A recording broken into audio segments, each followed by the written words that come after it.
Welcome. I'm Alfred Lambremont Webre, and we're very pleased today and privileged, we're a bit late, to have with us Wynn and Terry Brown. Welcome, Wynn. Welcome. There's Terry. Hi. Okay. Great. And today's December 24th, 2017, which is known in as Christmas Eve, December 2017. Yes. Which is and is Christmas Eve 2017, and Wynn has prepared a special program, The Real Story of Jesus and the Christ Consciousness. And I've been waiting for this, not only all day, but let's say my entire life, to learn more about the real story of Jesus. And so Wynn writes in the preparation for today, I'm just going to read the first paragraph, the first sentence of this, and then I'm going to turn it over to you, Wynn. Jesus has been one of the topics of that is Wynn's research for many years. I've come up with the story of Jesus that I've never heard anyone else share. Well, we're all looking for it. And so I'm going to turn it over to you, Wynn. Thank you. Well, let me say that this all began for me when I decided to write the book about David Wilcock connected to Edgar Cayce. And I was studying David. I'm sure most of the people listening probably know who David Wilcock is. And he's become a megastar, and probably part of the reason is because I wrote that book. And he fought tooth and nail with me because he really was scared of the book. And as I was studying Wilcock, and I had been a long time fan of Edgar Cayce, there were a number of remarkable things that tied him to Cayce. But as I studied his channelings and his material, there was something that jumped out at me that was far bigger than him being the reincarnation of Edgar Cayce. And he didn't want me to talk about it. He said, if you talk about it, Wynn, the fundamentalists are going to be hunting us down. So in the book, there was one moment where his channeled source talked about it. Let me just pick these papers up, where we couldn't get our audio going. So everything's a little bit, David's sources were sounding like the same source that Jesus called Father. And Edgar Cayce, if you study Edgar Cayce, he believed it was the Christ speaking to him, through him. And in some cases here, this was the clincher. This was the one that set me off in, I don't believe channelings when I first hear them. Channelings, to me, are a point to set me off to research. And so this is the statement that set me off to say, I think I'm on to the biggest, solving the biggest mystery in the history of our planet. Now, let me just say that David's source identified itself as the Ra group. He believed it was the same Ra group that was channeled through Carla Ruckert in the early 80s, which became the Law of One material. And David has recommended people all along his path to read the Law of One material. There's 5 books on Amazon called Ra, Law of One. And the Law of One material never made this contention. Okay, what is a group soul? Let me just say a little more. They call themselves the Ra group. They say they used to have incarnations in 3D. That's where we are, 3D. And they went through a long series of lifetimes, and they graduated this realm, millions of them. Once they graduated, they continued some kind of evolution in higher dimensions, and eventually teamed up to be a group's energy who was dedicated to helping lower levels of beings still stuck in reincarnation graduate. And that's according to the Carla Ruckert material and the David Wilcock material. So they said when they had physical bodies, there was a group soul that graduated prior to them that was helping them to graduate.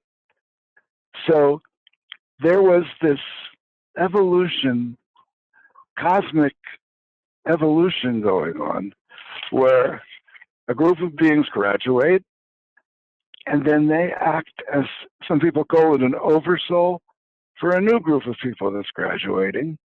And then the old group keeps going up and eventually joins with the one infinite creator or whatever. It's beyond me to understand it beyond that. But the Ra group is the group soul that was here to help our planet graduate. And the thing that is in my book, The Reincarnation of Edgar Cayce, and you know, I have never said this, Alfred. I've been scared to say it. Number one, I don't want to put this in the face of people who are religious and have other ways of thinking. Number two, I figured David would get madder at me than he is. So, but it's too important not to say it. And I'm so glad that Alfred it creates a high enough state of consciousness that can be a platform to bring this through. So here's the quote that's in the book, okay, that when I read it from Wilcock's channelings, I said to myself, did they just say what I think they said? I kept looking at it because it's just buried in the book. I didn't highlight it. David edited the whole book, and if I highlighted it, he probably would have asked me to take it out. But it says, listen carefully. Because of the damage we sustained in our religion, namely Christianity, we often come to you without ever speaking in these exact terms.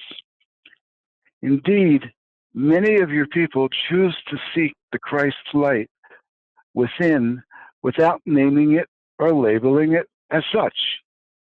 they may decide to use Native American spirituality, meditation, or any of a wide variety of other metaphysical topics to bring about this truth.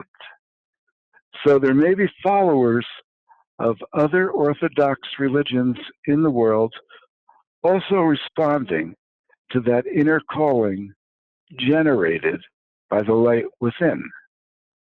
Okay, let's go back just to the first thing I read. Because of the damage we sustained in our religion, namely Christianity, we can stop right there. They're just now saying Christianity was their religion. Now, I didn't believe that the first time I read it. I said, wow, did they just say that? The Ra group was connected to Jesus in a profound way. So then it became a huge research project to see if there were other indications backing this up. And over the that revelation was probably 12 years ago. And over the past 12 years, I have tried to disprove that. I've tried to say, how do I know this is true? I'm not going to go out and say it. I'm saying it now because I have so much research and evidence that it is true that, and that's what I'm going to be putting out. Now, you know, I have two other YouTubes with Alfred. And if this is the first one you're watching, I want to suggest you go back and look at the other two.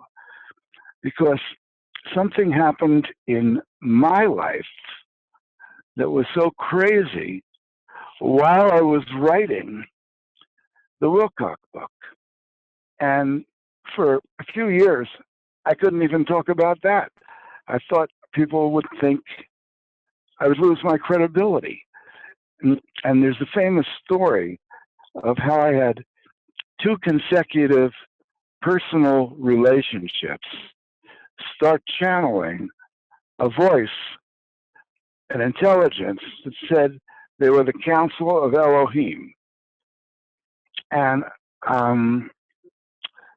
they just said to ask them questions. And I was asking every question under the sun. And there's a famous story of how it started out, where I met a woman at a conference a month later. We were living together. We took a drive from Los Angeles to Portland. It was pouring rain. We did a prayer protection. And at the end of the prayer, I said, does anybody want to talk to me? And she answered. And she said, we're here. Do you have questions? I've told this story before on Alfred. So basically, for the next 6 months, she was knocking me on the shoulder, telling me, those guys want to talk to you again. I would take out my tape recorder and I would record everything I asked. And one of the early questions was, can you guys predict a newspaper headline? And they said, watch for this headline in 2 weeks, and it happened. But there were numerous things that happened. Numerous. One of the major things that happened in the first 6 months was my sister was going in the hospital, and they didn't think she was going to survive this operation. And the voice talking to me in these channelings said they were the Council of Elohim. I Googled the word Elohim, and I found out it was one of the names for God in the Old Testament, the name the Mormons use for God, and the creators of the physical universe. And I asked them, I said, are you the same are you the same Elohim? And they said, we're part of the same.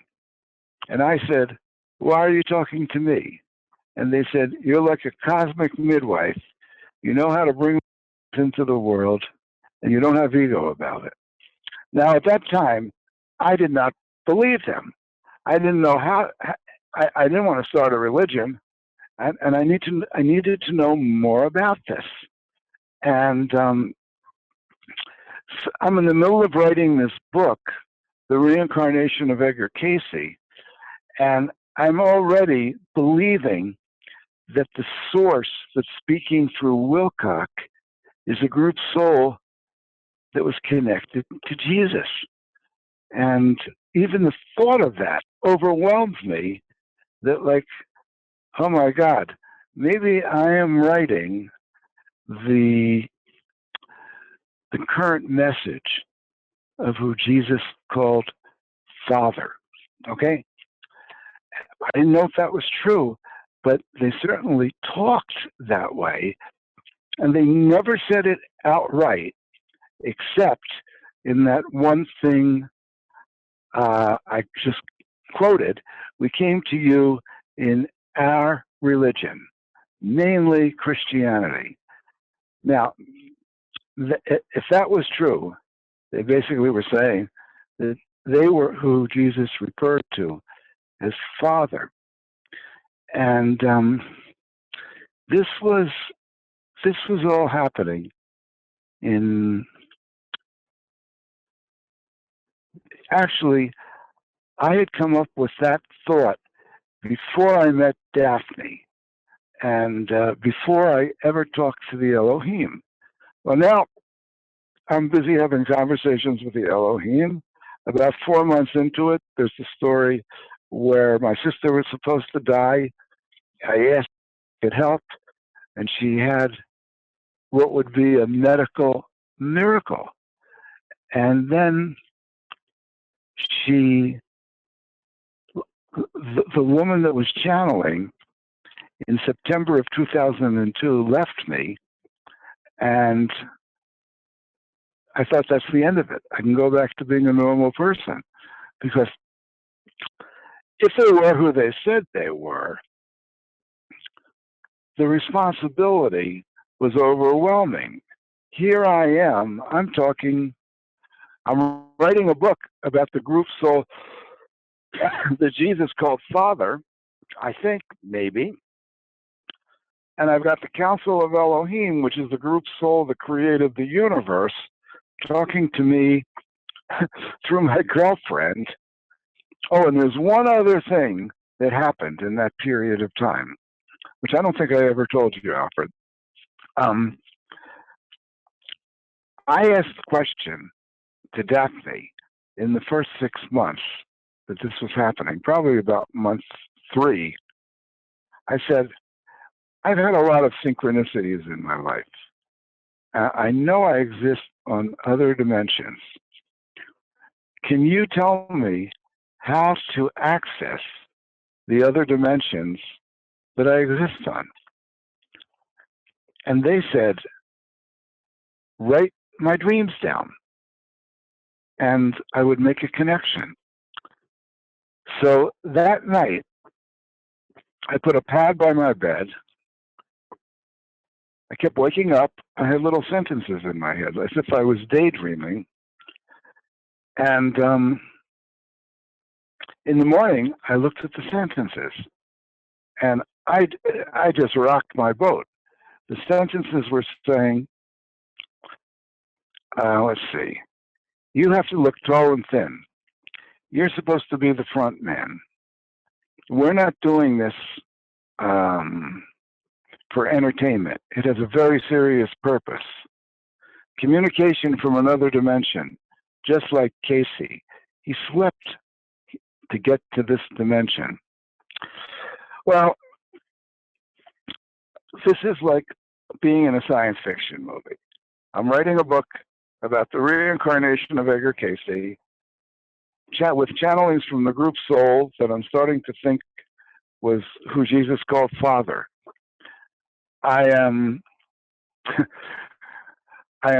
got a woman who keeps tapping me on the shoulder, and I am communicating with a source that says they're the Council of Elohim, who supposedly created the universe. And now I'm getting somebody talking to me in my sleep. This was all happening in a 6-month period. And I kept saying to myself, I must be missing something here. Somebody must be making a mistake. What if this is negative? You know, I thought that a lot. I said, I got to test this because I can't talk about this. What if I got a negative source that's fooling me in some way, shape, or form? So I did ask the question, and I asked them who was talking to me in my sleep. And they answered, Akhenaten. And then I said, and Ra? And they said, under the auspices of Ra. Now remember, Ra was the group soul speaking through, allegedly through Edgar Cayce. And I said, did I know Akhenaten? And they said, you were his right-hand man. And I said, what was my name? And they said, Amenhotep. Now, I never heard that name, but every time I get something like this, I go on the internet and I Googled the name Amenhotep. And it turned out that Akhenaten was Amenhotep IV. And he changed his name from Amenhotep to Akhenaten because Amenhotep was connected to Amun-Ra. Amun-Ra in Egypt was worshipped for thousands of years, but it was not the Ra group. And I'm going to have to go back and explain that later. It was negative. It was a negative source, and probably Anunnaki. So they told me I was Akhenaten's right-hand man, and my name was Amenhotep, and that I was thinking, why in the world would Akhenaten have a right-hand man that had the name that he rejected?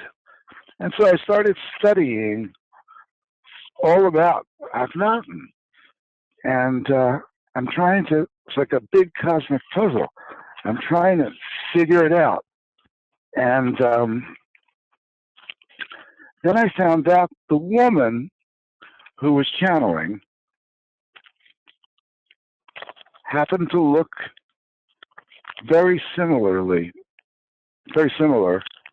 to Nefertiti. Nefertiti was Akhenaten's wife. Let me see. I think I have a picture in here of her. Hang on. You know, one of the things that kept blowing my mind was the people that kept looking like people. You know, I learned when I was, here we go. I learned when I was doing the Wilcock book that people look like their past lives because the DNA, and I showed this, is like, I don't know if you can, let's see here. Can you see that? No. There we go. That's David Wilcock and Edgar Cayce. You can find these pictures on the internet.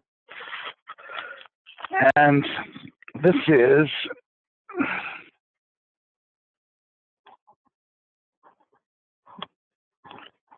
I'm not getting it good here.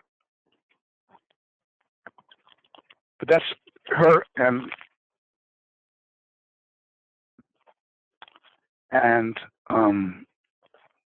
Nefertiti. Nefertiti was Akhenaten's wife. Now, let's go back to Carla Ruckert. Carla Ruckert was the person that channeled the Ra group in the early 1980s. I was studying her material, and in her material, the Ra group said Akhenaten was one of the people that they talked to throughout history. And here I am. When I first saw the pictures of, she doesn't like me to say her name. I'll call her D. I said to myself that maybe Akhenaten's right-hand man, because I believed them when they said that. I believed it, but they were just leading me on. But maybe Akhenaten's right-hand man was having a thing with his wife, okay? And then later I decided that it had to be me who was Akhenaten. Too many things put it together. It's why they suddenly had half of the universe talking to me through these women and writing David Wilcock's book, because he was channeling Ra. Okay? Now, I'm building a foundation here because we have to get to Jesus. And do you have any questions, Alfred? Alfred, can you hear me? Yes, I can. Well, you are establishing that it was your experience that the Ra group that David Wilcock was channeling at this time, which was the same time that Carla Ruckert was channeling the Ra group. Is that the Carla Ruckert channeled the Ra group in the early 1980s. Yeah. And she was, there's a lot of complexities here and a lot of details, which are quite fascinating, but I will go like for 6 hours if I try to fit them all in. So, yeah, so at what time period was David Wilcock channeling the Ra group? He was channeling it in 1998, 1999. Now I like to say that he was channeling an intelligence that said they were the Ra group, rather than say it was, because this is such a huge thing. It takes more than the first time hearing it to believe it. Somebody has to do some research. Somebody has to read The Reincarnation of Edgar Cayce. Somebody has to read the channelings and say, does that connect with Jesus? You know, it's hang on, I got to put this charger. My headset's about to die. So this is such a big leap that I tell people, don't believe anything I say. I just want to get, I just want to become clear about the proposition that you're making. And the proposition that you're making is that we have the Ra group, which is a soul group. And what you're saying is that this soul group, but it's a soul group that is evolutionary, i.e. it's a soul group that has become an oversoul group and that had predecessor oversoul groups before it. And one of its predecessor oversoul groups was an oversoul group that helped Jesus during his terrestrial mission. No, it was the Ra group that helped Jesus. Okay. So the Ra group, not a previous one. Oh, okay. So the Ra group helped Jesus. Did the same Ra group come through and provide the law of one through Carla Rucker? Well, let me say that David says he believes it's. David says it's the same. Okay. I like to say one thing about channeling, and this is where it gets very tricky. Yeah. The very important thing to say is that with channeling, a voice can say they're the Ra group today, and a negative force could come through tomorrow and say, it's the Ra group again, and bring something negative through. Right. So you can't just look at David Wilcock or Carla Rucker and say, I'm going to, or me, and say, I'm going to believe everything Wynn's channelings say. That's why I took it upon it as a huge research project to convince myself, because if I didn't do that, I'd be starting a religion, saying, I'm talking to the creators of the physical universe and prostrate yourself. And with David Wilcock, his source said to David that both he and Edgar Cayce had negative sources at different times. And then they went in great detail and pulled one of Edgar Cayce's channelings apart, saying that was not us. That was a negative source. And the channeling they pulled apart, and I have this in the book, the channeling they pulled apart was the Cayce devastation prophecy, where Cayce said, New York's going to go down in the blink of an eye. You remember that one, Alfred? You're familiar with that, right? Everything's going to fall apart. And they said that prophecy was a negative source coming through that wanted to discredit Edgar Cayce in the future, and also to make people scared, okay? People are still thinking about that prophecy and thinking that that has to happen because Edgar Cayce said it. So I researched that. I had the Edgar Cayce CD-ROM, and I looked up that prophecy, and it actually had a byline. Most of Cayce's prophecies or readings don't have bylines, and he just called it his source. But that prophecy was given by a certain entity that gave his name. And then I searched the Edgar Cayce CD-ROM for everything that that entity said through Cayce. And I found that things like, I am in the heavens like Jesus is to your realm, was one of the things that came through Cayce. And there were a number of things.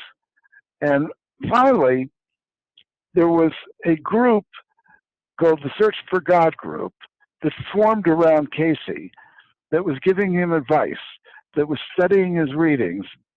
And they suggested that he not bring that source in anymore. They didn't trust it. They just wanted the Christ. Edgar Cayce thought it was the Christ. And, you know, it's all fitting together. Now, when I studied Edgar Cayce, this was like 35 years ago, and I read a whole bunch of stuff. I remember reading that prophecy, the devastation prophecy, and I took it quite seriously. And then somewhere else in the Cayce material, there was another channeling that said, these changes are going to happen gradually. And I said, well, wait a second. They did this one channeling where they said it was going to be a devastation. And now they do another where they say it's going to happen gradually. Now I'm reading the Wilcock channeling, and his source is saying that the devastation prophecy was from a negative source, and that they tried to correct it and tell people that these changes are going to happen gradually. Okay, now I already had that in my mind, you know. So I mean, Wilcock was 28 years old. I don't think he anywhere studied the Cayce material to the depth that I did. I don't think so. Maybe he did, but in any case, for him to come up with that kind of blew me away. Just every step kept increasing the case I was making. Is that clear? Well, i.e., what you're saying is that the source that was coming through, that your observation is that the source that was coming through David Wilcock was the same source that was coming through Edgar Cayce. Cayce. Good source, Right. and it was updating and correcting any negative output coming out of Edgar Cayce. Is that what you're saying? But they keep in mind what they said. Let me repeat it. Both Cayce and Wilcock were both susceptible to negative sources. You know, the bottom line is you cannot rely on channeled material. You can't quote channeled material and say this is true, because anyone can have a negative source, or they can have bleed through. It's possible. I started tearing my channelings apart, and I don't want to be responsible for bringing a negative source channeling into the world. A lot of people do that. You have to be very careful with channelings. And that's why I have so much research that I've done on this that goes beyond the channelings. Like, for example, as you know the story, girlfriend number one, or personal relationship number one, left me after 6 months, right? And a few weeks went by, and then I called my old girlfriend up, Terry, and she came over, and she woke me up in the middle of the night and started channeling. And I mean, I'm in overwhelm. I'm totally in overwhelm. I've got voices talking to me in my dreams. I'm writing a book that maybe this group soul that acted as father to Jesus was channeling through this guy. And I was Akhenaten, and you know, I don't want to identify with anybody famous for any kind of glory. It was part of the research and unfoldment of all of this stuff.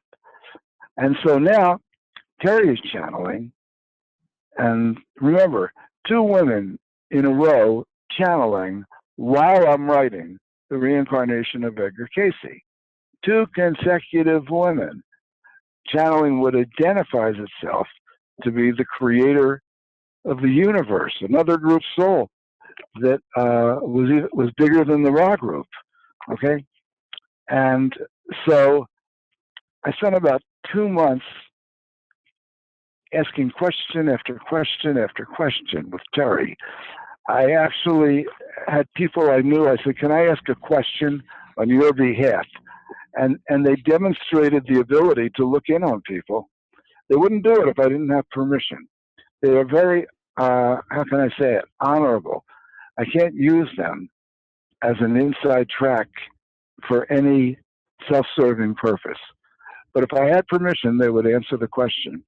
And they could look at the person. They could look at the person's energy patterns, and they were always accurate. And so after, are you making all that noise? Who's making all that noise?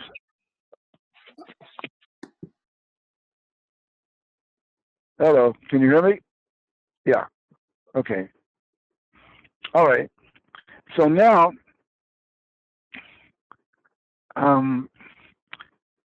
Terry is channeled.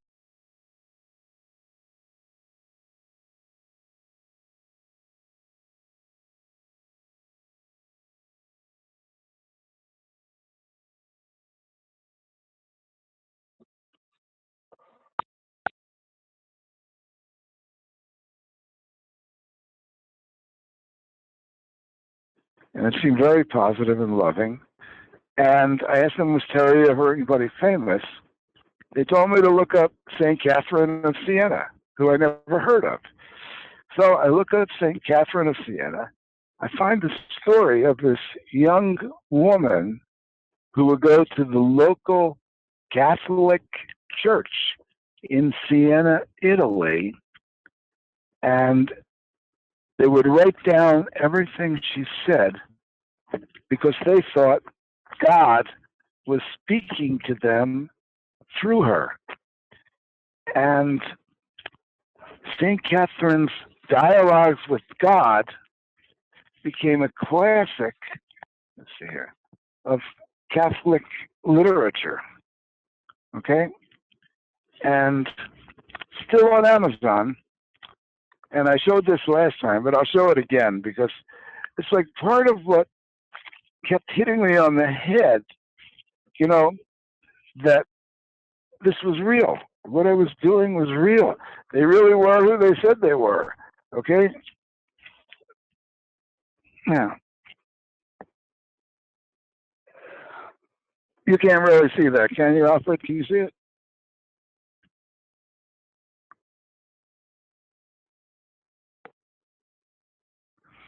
We're in the shadow out here. Well, in any case, you can see it on the website, my website. Terry is the spitting image of St. Catherine. She has one of the most caring and loving people I have ever had in my life. I've known her for 35 years, 40 years. We've been on again, off again, but we've always been good friends. And she's very shy. And here she is. Just let her say hello, since we're talking about her, and she's sitting here. Hey, everybody. It's good to be in touch with you, and good to be in communication with you on our. Wait a second. Tell you what.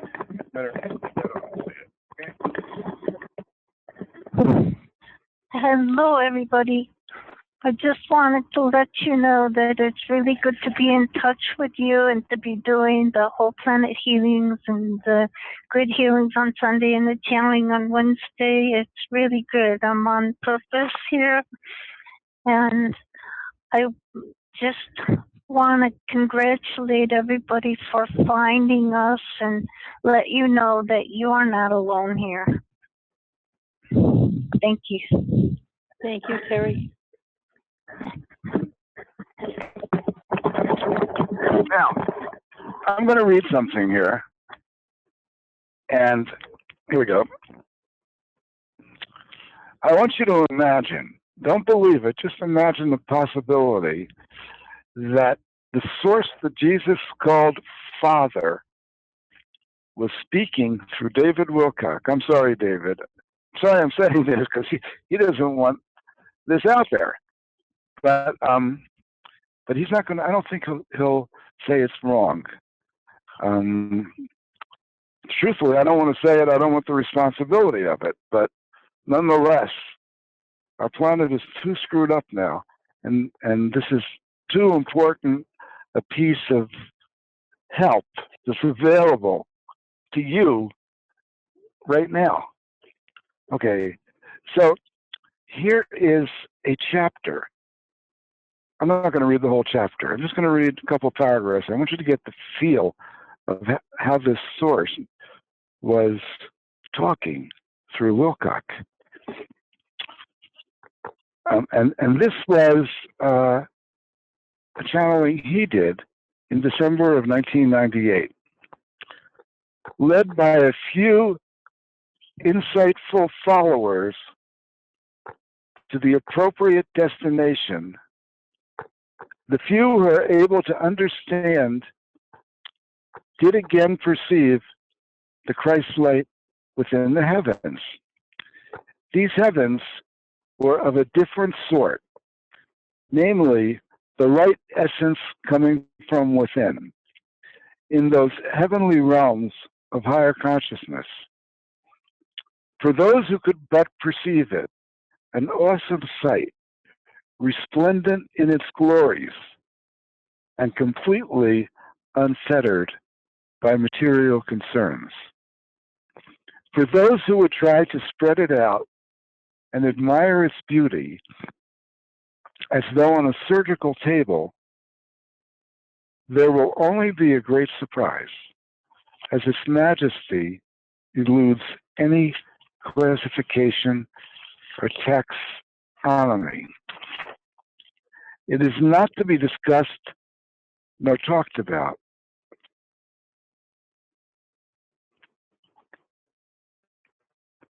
As though something you could understand or grasp consciously. What you can do is approach its knowledge by following its demands. The demands it places are very simple. To view those other selves as the self. To embrace the true principle of Christ. And to identify completely with that awareness in your own person. To make it abundantly clear to all those involved that you yourself have followed these commands, not out of a feeling of guilt or fear, but rather out of an innate sense of responsibility to thine own fellow man.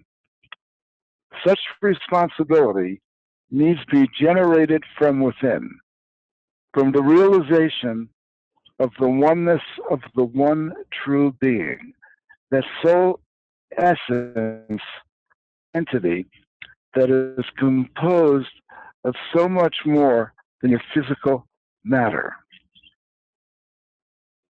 Break for a second and look in yourself. Take 5 minutes each day to observe your own routines, your own thought patterns. Do they align with the supreme will of the one being, or do they indulge in the fallen energies of ego, pride, and discomfort? Where do you reside in God's many mansions? Do you rise to the top as the leavening makes the bread to sprout into full bloom, or do you remain as the hard-caked dirt on the bottom that needs to be scrubbed away? That's all I'll read.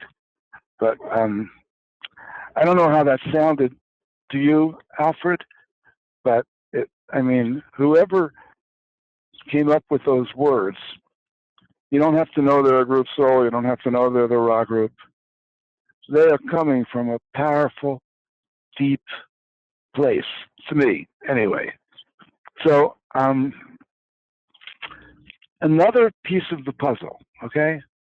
When I was with Dee, before Terry, we were walking through a store in San Diego, a bookstore, and she took a book off the shelf. I hope I got this correct here.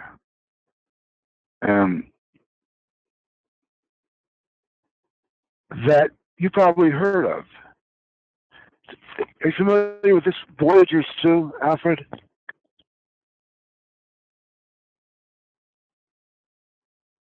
Can you hear me? Yes, we can hear you. Yeah. We can see that. Are you familiar with this book? Yes. You know, it's very hard to understand. It's very deep, very hard to understand, and I wouldn't recommend it to most people unless you're compelled. But I was in a bookstore, and Dee took this book off the shelf, and that's personal relationship number one. She took this book off the shelf, she handed it to me, and said, "They want you to read this." So, of course, I bought it. I started reading it, and it was, I've read it and reread it. It's like very complicated. It was channeled. It goes into the DNA, the complexity of all the DNAs that make up humankind, and all of the negative guys in the other realms that are competing for this planet, but it's deep or it's complicated. But I came up to one section, okay, in the book, and lo and behold, she is talking about the Ra Confederacy. And at this time, I was like thinking, can the Ra Confederacy or the Ra group be the source that Jesus said, Father? I wasn't willing to believe that, but I was considering it. I was saying, they say they are, right there in black and white in the Wilcock book, okay? So this woman is talking about the Ra group, or the Ra Confederacy. She calls it the Ra Confederacy. And here we go. Only the Elohim, the Axious Entity family, and the Ra Confederacy families from the metagalactic core had the power to release the Templar Axian seal, and would only do so for humans who gained their favor through serving the truth of the sacred law of one. The Templar Axian seal became a curse upon the human lineage as the distortion was passed on genetically. As the Melchizedeks and their Hebrew hybrids interbred with each other's racial strains, the Templar seals were passed on. Let me explain what the Templar seals are, at least to my best understanding. If you've read the Bible, you would know that somewhere in there it talks about the 7 seals, okay? And it's always been a mystery to me what that referred to. So in this book, the way they explain it is your chakras can radiate through the universe. Each chakra is a light ray that can expand into other dimensions, potentially. And on Earth, there was a veil or a seal on each chakra, 7 chakras, 7 seals. And that, it was said here somewhere, they wanted to keep negative service to self people from getting into higher dimensions. There's already a bunch there. And then it was said the Ra group would be the discerning people and deciding if they were living the law of one, then the Ra group could lift the Templar seal and open the person up to higher galactic consciousness. Let me see here. Humans not bearing the Templar seal distortion can pass through this dimensional portal once they have fully evolved their 7th DNA strand. Those bearing the Templar seals must be assisted by the Elohim, Azarites, Ammonites, or their many helpers in order to pass through the 8th dimension to heal the DNA of Templar distortions. Others who rightfully bear the Templar seals can find freedom through working with lessons of love, unity, and equality as taught through the sacred law of one. When these lessons are learned, the incarnate's consciousness is no longer a threat to interplanetary security and assistance in lifting the Templar Seals will be provided. But we will not address the mechanics by which the Templar Seals operate. We will provide a bit of information regarding the DNA strands affected. The Templar Seal is a six-dimensional seal affecting the second, fourth, and fifth DNA strands. And let's see here. At some point, it goes very deep here. You could take one of these things, and I could spend hours talking about it. But the bottom line is, somewhere here, she says that the Ra group, the Ra Confederacy, was okay. Due to the Templar and Templar Axiom seals, the concept of soul harvesting became part of many religious teachings. Soul harvesting referred to souls bearing the Templar seals, being brought by one of the helper organizations before the Ra Confederacy for review, at which time those souls deemed safe for transit to higher systems would be released from the Templar seals and allowed to end the perpetual cycles of birth and rebirth on Earth. Those passing the review would have evolved to comprehension of the necessity for the law of one, and would have actively employed these principles within their present incarnation. Passing the review meant the soul would be harvested or cleared of its distortions and allowed to ascend for rebirth within the sixth and seventh races. And following its completed Terran cycles, the soul could ascend out of matter.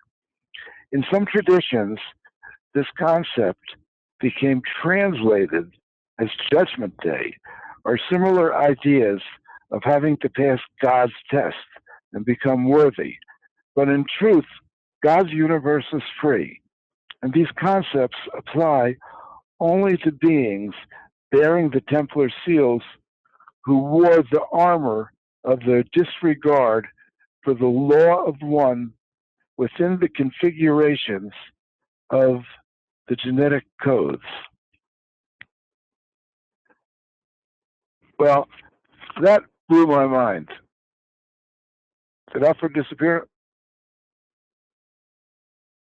Okay. No, I'm listening very carefully, as I'm sure everyone else is on the line. Alfred, I was blowing my mind on all of this stuff. Okay, I mean, I picked this book up that they told me to pick up. I'm only I'm about 2 years into writing The Reincarnation of Edgar Cayce. I am with girlfriend, I better not say it, I'm with personal relationship number one in a metaphysical store. She picks this book off the shelf, Voyagers 2, and tells me they want me to read it. And suddenly I open it, and the first time in my life, other than through Wilcock and Carla Ruckert, I ever heard anyone mention the Ra group, which she calls the Ra Confederacy. And now she's talking about them as the group which is making the decisions on whether they can remove the Templar seals from someone and allow them to graduate this realm. And of course, it sounds very much like Jesus, or what Jesus would have said. And so it is now, let's see, what time is it? 4:10. Okay. I'm going to go into a whole nother look at this. And it has to do with the Anunnaki. And I think your listeners are fairly sophisticated and know about the Anunnaki. Yes, Alfred, would you say? Yes, but I mean, each person has, there are many different takes on it, right? Interpretations of what Anunnaki is. So okay. I suggest that you define your terms. Well, somewhere around 15,000 BC, there was supposedly an incident where an ET group landed on Earth somewhere in South Africa in order to mine gold. And their bodies were not good for the Earth environment. So they did a hybrid between themselves and an ape, otherwise known as the missing link, to do their work, be their slaves. And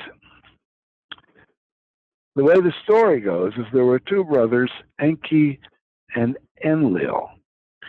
And Enlil did not want to allow the slaves to co-create, did not want to genetically engineer them so they could co-create. And Enki wanted them to co-create. Well, Enki, in secret, changed the formula so these beings, these hybrids, were co-creating. And they built a city called Sumeria. And they were being trained at this point by the Anunnaki. They were the Anunnaki's students. And most of the story I'm telling you here comes from this Jewish scholar, Zecharia Sitchin. And I don't know if everything is perfectly true, but I believe it's generally true.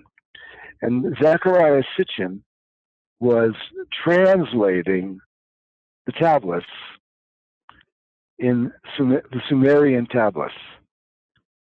And one of the things that convinced me, or went a long way to convincing me that this was true, was Michael Tellinger's book, Slave Species of the Gods. Did you ever have Michael Tellinger on your show, Alfred? I don't recall. No. He's a good one. Okay, here's the book, Slave Species of the Gods. And Michael Tellinger is a South African, and he found what he believes to be the landing strips of the Anunnaki. And he did a very interesting analysis in his book, this book. And he makes the case, he makes a very good case, that the Anunnaki genetically engineered humans and then turned them into slaves. And that the way they kept them enslaved was to make themselves be gods. They had technology, they lived a long time, they were supposedly good looking, they could do what looked like miracles, and as the humans were proliferating, there became all these new cities and new little countries established all over the Middle East, and each one had an Anunnaki lord. This is why in many places they call, in England, they call the head of the city a lord. That's where it came from. And this is a whole sub-story here, and I'm just trying to give a rough outline of it. so you can see how it fits into the Jesus story. The two brothers were still combative with each other. The one brother wanted to get rid of all the humans. And the other brother, the Enki brother, wanted to evolve them into higher consciousness. So what Michael Tellinger makes, this is an incredible case that the Old Testament, the gods of the Old Testament were all connected to the Anunnaki, and that they were competing with each other. And each one wanted to be the one true God that everybody worshipped, or certainly wanted to be more powerful than the God in the next city. And then there was Enki being the good guy and Enlil being the bad guy. So according to many people's deductions, Sodom and Gomorrah was actually Enlil nuking a city, two cities. And the God who came to Noah was Enki, who I believe was Adonai in the Old Testament, who wanted to preserve the human DNA because there was going to be a deluge, okay? Now, one of the brilliant things that Michael Tellinger put together was taking things out of the Old Testament. And remember, this is the beginning of Judeo-Christianity.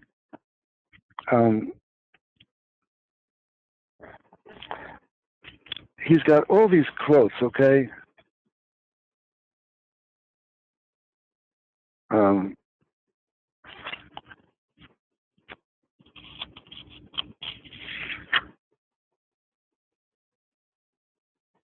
The Lord said, Michael Tellinger made the comment, clearly showing God's favoritism towards one group.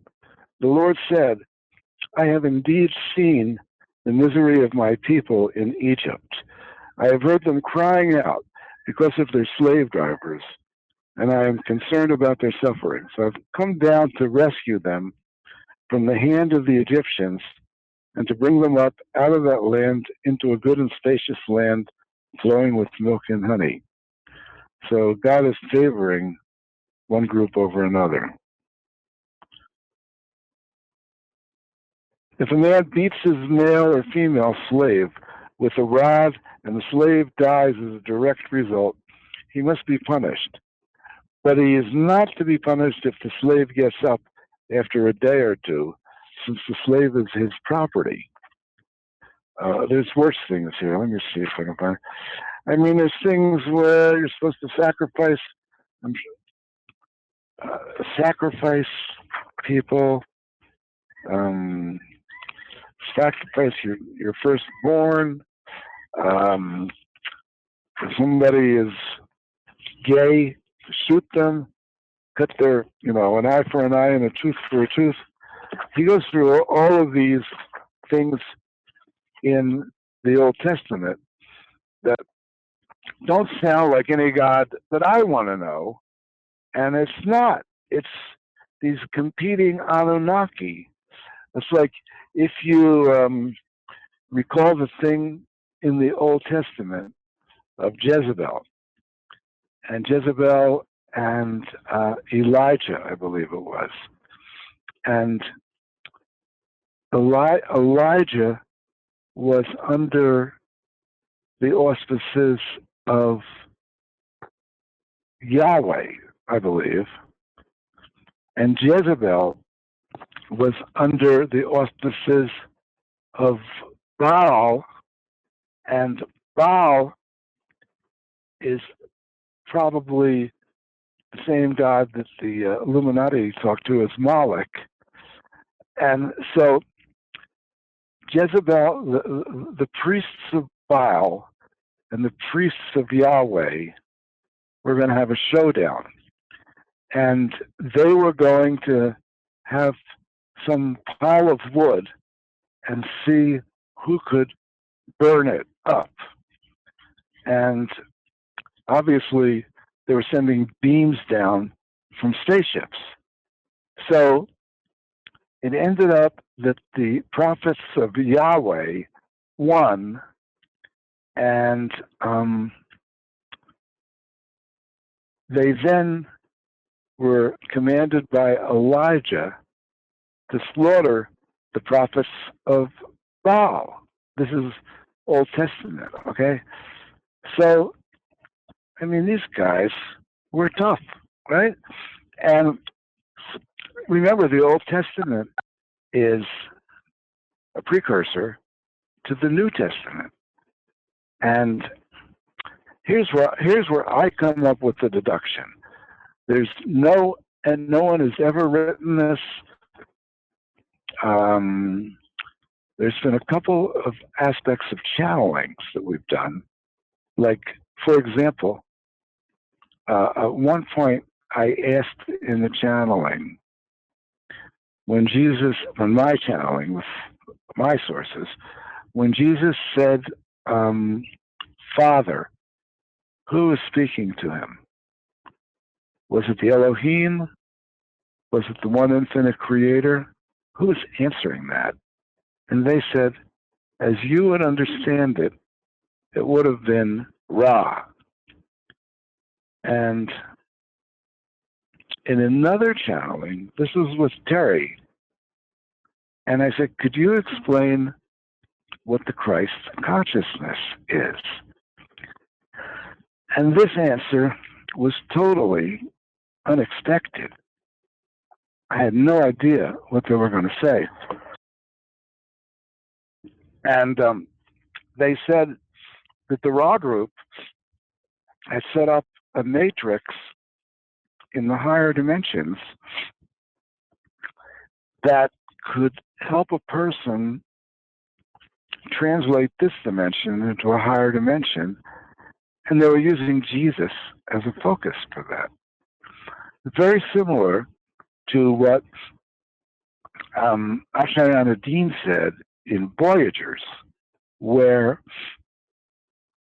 the Ra group was being responsible for removing the Templar Seals so people could translate into higher dimensions, okay? But I skipped something. Let me go back to the Anunnaki in the Old Testament and the idea that the Old Testament gods were actually Anunnaki, and using the idea of God to control the humans. So I just put two and two together, and what I got was, let me see. Oh, it's 4:30. Okay, good. That obviously Jesus was prophesied in the Old Testament. The idea of a Messiah coming was going to be projected out from the Old Testament. Well, if the Old Testament was basically Anunnaki, then it looked to me like they were going to be creating a super god who was going to be Jesus, a Messiah that everyone would defer to. And that when Jesus first came in, he had a rich uncle. He was, there's stories of him going to India, traveling, and he had lots of money behind him. So if he was under the Anunnaki auspices, they would have the money. They would have the wherewithal. They could move him around in a spaceship. They were trying to convert him to be a Messiah. At some point in this journey, he made a connection with the Ra group. And the Ra group,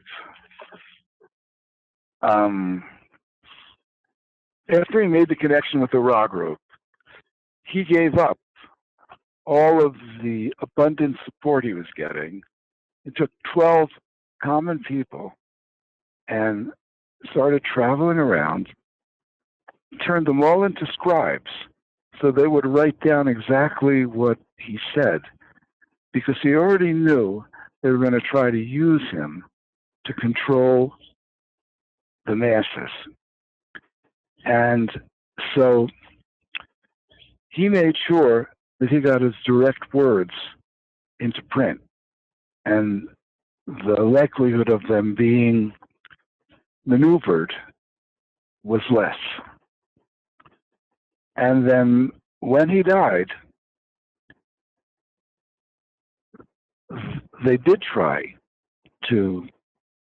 succeed in turning him into a religious icon.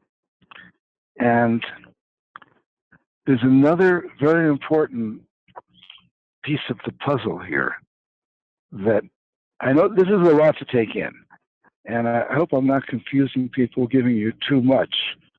You could almost listen to this 2 or 3 times to get all the pieces of the puzzle together. But I met about 5 years ago a guy who I believed was the reincarnation of Jesus' disciple, Matthew.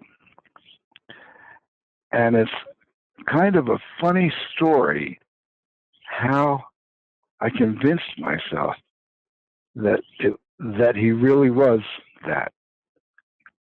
And I met him in Sedona, where I was giving a workshop.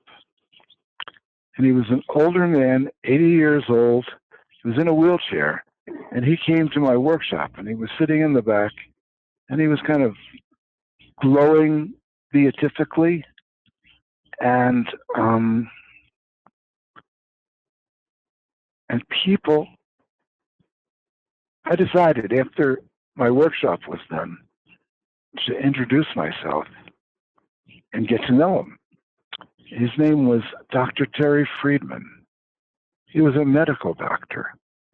He had been a fairly well-known alternative doctor. He happened to be the front doctor for Young Living, which is that essential oil company. And so we parted ways, and he lived in Phoenix, which is about 100 miles from Sedona. And he went back to Phoenix, and I called him once or twice. And then I had occasion to be in Phoenix, and I decided I was going to visit him. I called him up. I went over to his house, and I was sitting at his dining room table, and we're having kind of a conversation about I don't remember what. And he had a book on his dining room table.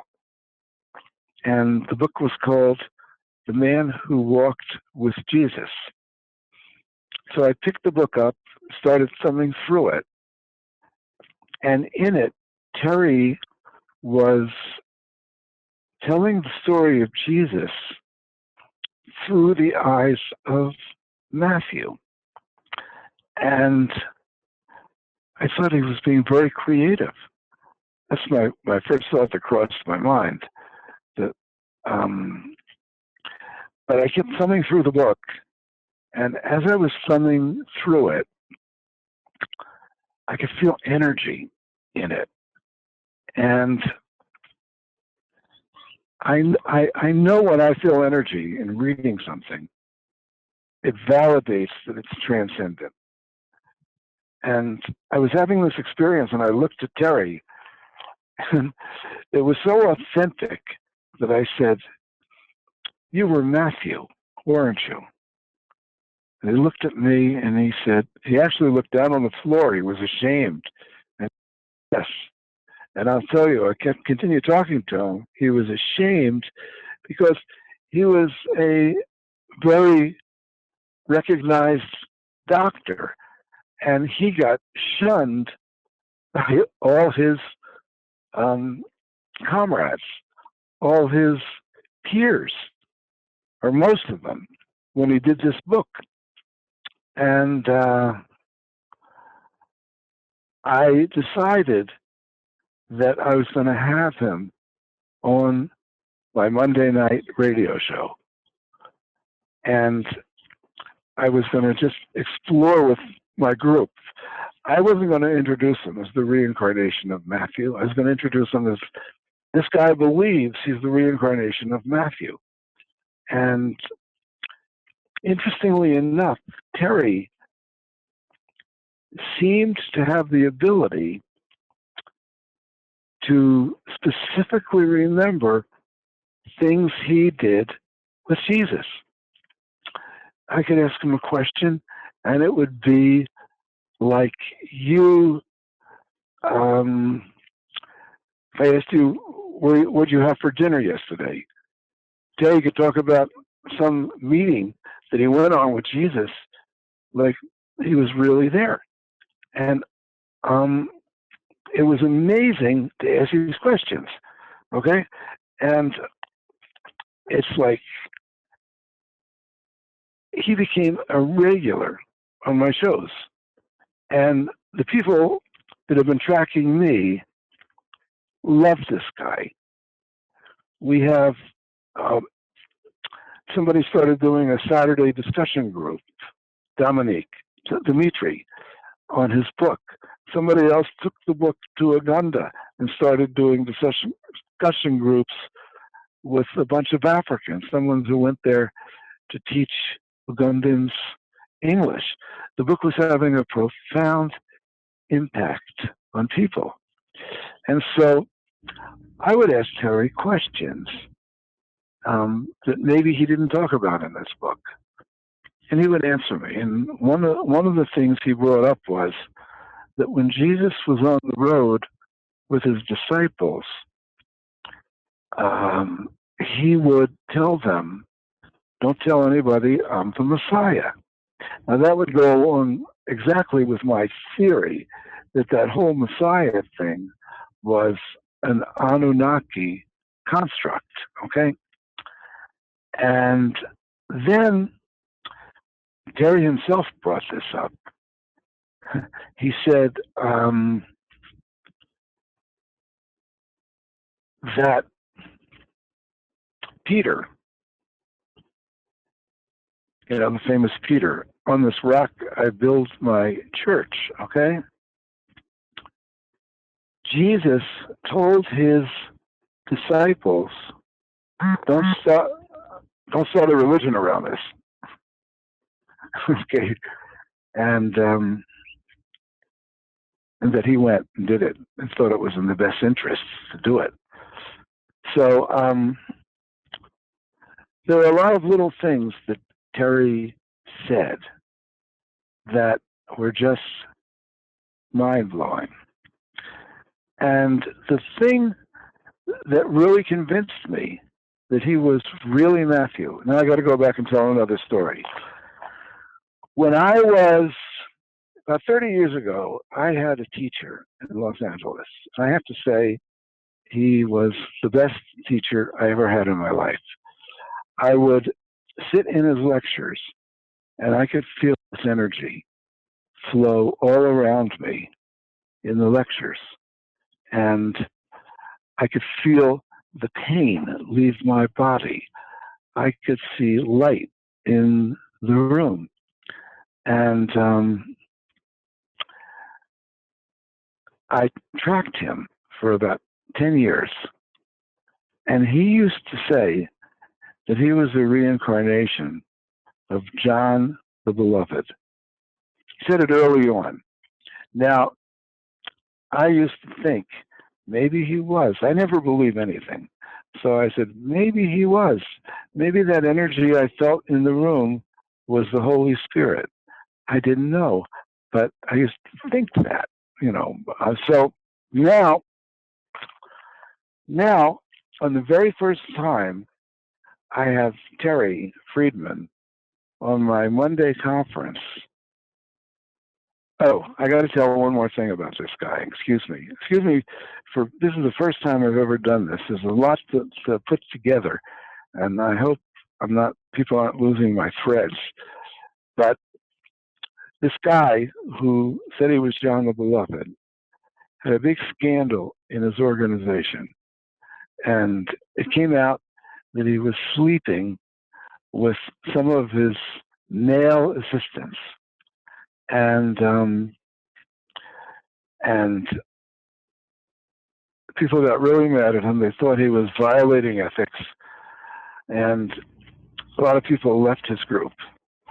Okay, so now I am talking to Terry Friedman, and my first radio show with him, and I asked him, I said, Terry, which disciples were your friends? Who did you like? And he said, I don't even remember what he said. He started to name this person and that person.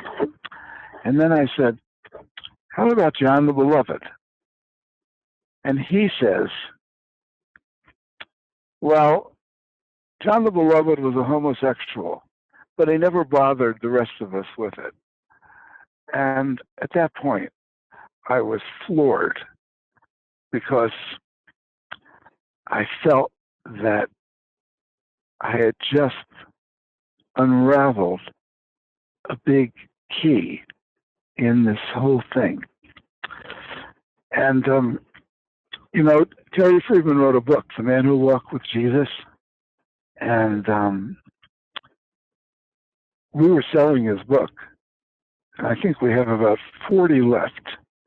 At some point, they were going on Amazon for $150, but at the moment, nobody's printing them. So you should read this and check it out. You can download the book in a PDF form for as low as $5. And we have about 40 or 50 hard copies. What am I moving around so much for here? Okay. We have about 40 or 50 hard copies, which are $24.95. And last year, the hard copies of his books were selling for $150 on Amazon. People were thinking they were, you know, the word was spreading that he was the reincarnation of Matthew. So I don't know if you listed that website, but the name of the website that I put up is manwhowalked.com. The name of his book is The Man Who Walked with Jesus. And the website is manwhowalked.com. And fascinating story. Now, let me see, what time is it? It is 4:39. I don't know if there's anything, there's so many threads to this. Here's Terry Friedman's book. You know what? I think I'll read just a teeny bit. You'll see. Judas worried about how we could better prepare ourselves for our travels and what we could do for the families of our own fishermen and merchants. For now, the fishermen can no longer fish, and the merchants can no longer sell goods. How could we replace their resources? They often look to me to come up with a way to create this lost income. Remember, Matthew was their accountant. Matthew was a tax guy before he went on the road with Jesus. Jesus also wanted all of us to take full advantage of the growing crowds in order to solicit an army.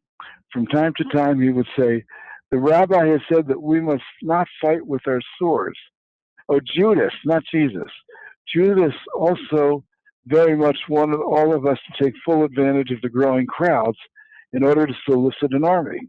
From time to time, he would say, "The rabbi has said that we must not fight with our swords, but this is such a great opportunity. Perhaps it would be wise to be at least prepared for defending ourselves and our nation." Often he came to me for counsel regarding these issues, especially because he thought I had the inside information concerning the Romans. And then I would calm him down and say in a stern voice, "Judas, we cannot go against the master's wishes. He will provide for all our needs." Then Jesus would say, I know, but I cannot help thinking that there has to be a way we can use all of these opportunities." Did I say Jesus? And Judas would say, I know, but there must be a way to use these opportunities. And I do believe that Terry Friedman said that Judas was not a bad guy. Judas was following Jesus' orders. He knew that this had to happen. And that, and I believe Carla Ruckert in her Ra channelings said the same thing. Now, interesting thing about Terry Friedman. You know, there's all these anecdotal stories that, when they're all put together, become amazing. And let me see if I have this. Here it is. Do I have this? Let me see. No. Yep. No. I didn't bring. Okay. Terry Friedman. I have the pictures here, but I left them inside. So you'll just have to trust me. Terry Friedman used to tell him that two psychics told him that he was Dr. Benjamin Rush. Alfred, do you know who Benjamin Rush was? Please share with us who you're referring to. Benjamin Rush was a doctor who was one of the signers of the Declaration of Independence. So when he told me this, when I hear things like this, I always go look up the pictures, and I want to see if he looks like Benjamin Rush. And an amazing amount of time, he looks, people, when they think there's somebody and they have a strong resonance on it, and I'll show you Benjamin Rush and Terry Friedman's picture here. Hang on.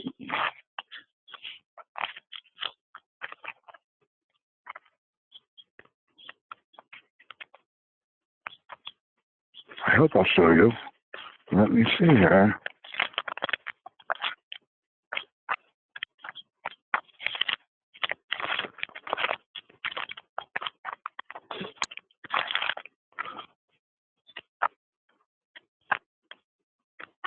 There we go.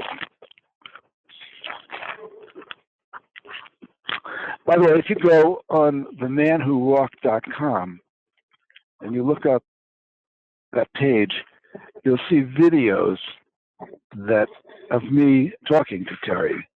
You know, get the feeling and see, is this possible? There we go. There is Terry Friedman on the right and Benjamin Rush on the left. Let me see. I think if I take it, it's in a glossy cover here, and I can see it's reflecting. Let me take it out.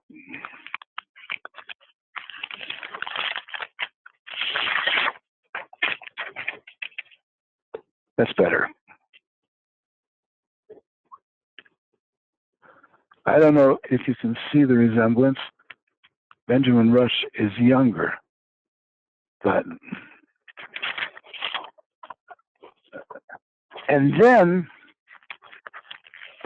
another little sidetrack here is Terry had a relationship for a few years with a famous Hollywood actress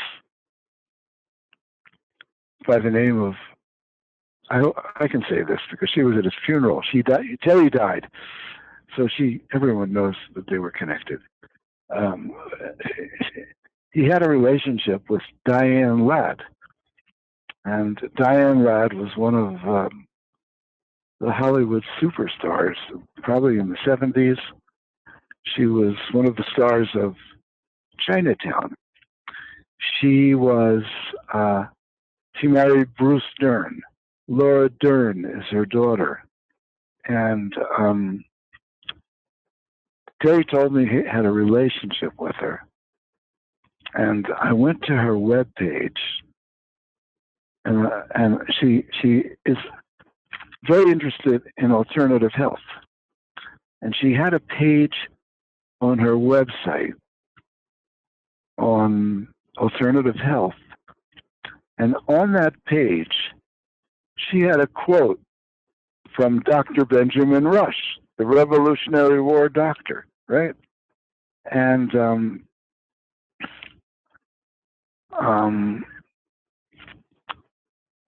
so I went up and looked up Benjamin Rush's wife, and very closely resembled Diane Ladd. And it's not actually connected with the whole Jesus story, but it's just interesting anomalies, how everything links to stuff. And on that note, do you want to open this up to questions, Alfred? Sure. Yes. So everyone who's on the line is unmuted. We have a number of callers, and they're all unmuted. So if they'd like to ask questions, that's fine. Yeah, please go ahead. We have call-in user 6, call-in user 7. We have 5988-0505, 6313, 0914. These are the various phone numbers. Well, if no one asks a question, it's okay. Yeah, I have a question. What are the Templar Seals? You never mentioned that. What are they? Well, it's an energetic seal. If you look at a chakra that radiates, and it radiates energy, both the negative and the positive can have their heart chakra open. There we go. We got a dog agreeing yes, right? But in order to limit somebody from going into the higher dimensions, it's not just an open heart chakra. That, according to this book, now remember, I'm not saying this is true. It sounds like it very well could be, and it's the Ra Confederacy. So I'm giving you a whole bunch of clues. It's all circumstantial evidence leading somewhere. But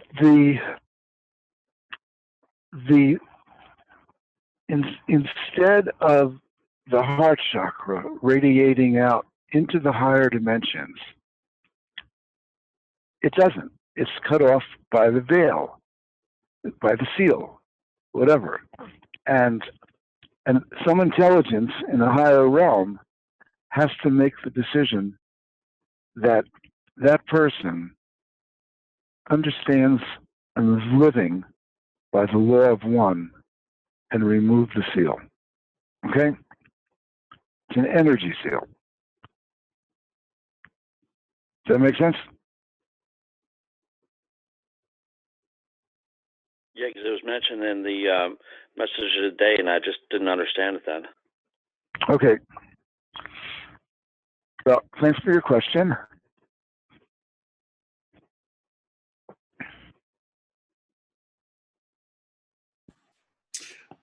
Yeah, I have the question. When you talked about the real story of Jesus and the Christ consciousness. Mm-hmm. So what you're saying or implying is that the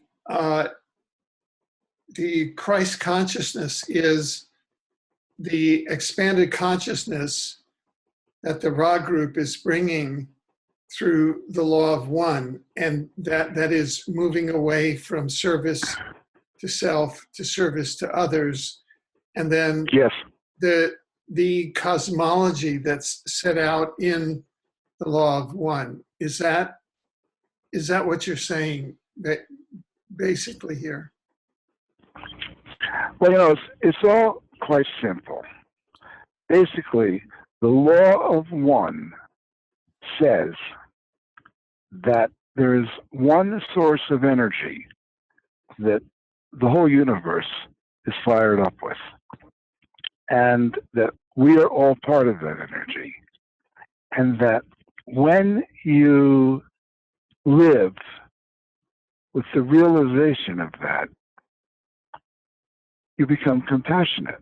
You can't help it, because you see other people as part of yourself. And when somebody is able to do that, and it doesn't have to be perfect, you know, it's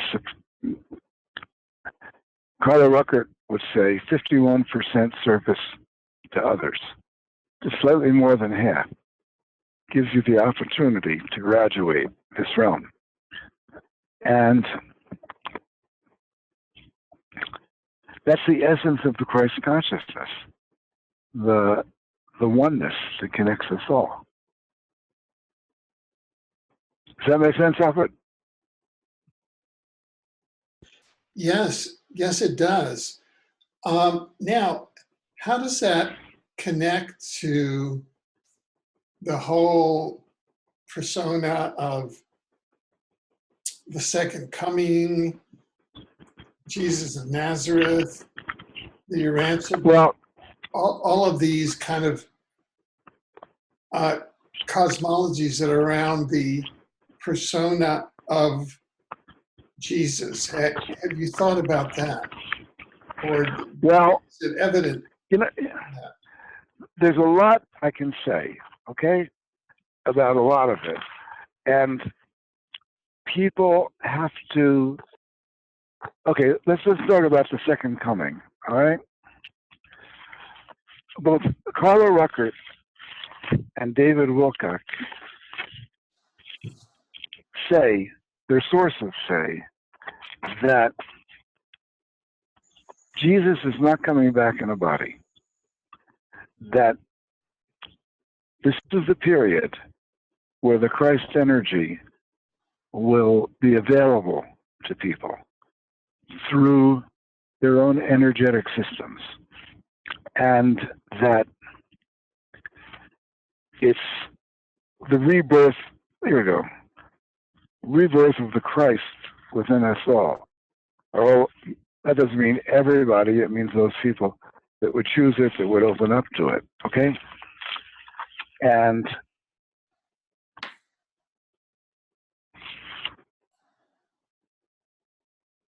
we're in that place right now. There's questions I have, which I don't have the answer to. But early on, we were talking about how negative sources can speak and identify themselves as positive sources. And I went through that whole thing about Edgar Cayce and the devastation prophecies. And if that's happening now, I'm sure it happened in Jesus' time. So now you have to look at what are the words out of Jesus' mouth. And the best evidence we have for that is the disciples who were scribes writing it all down. And hopefully it didn't get too edited after that. And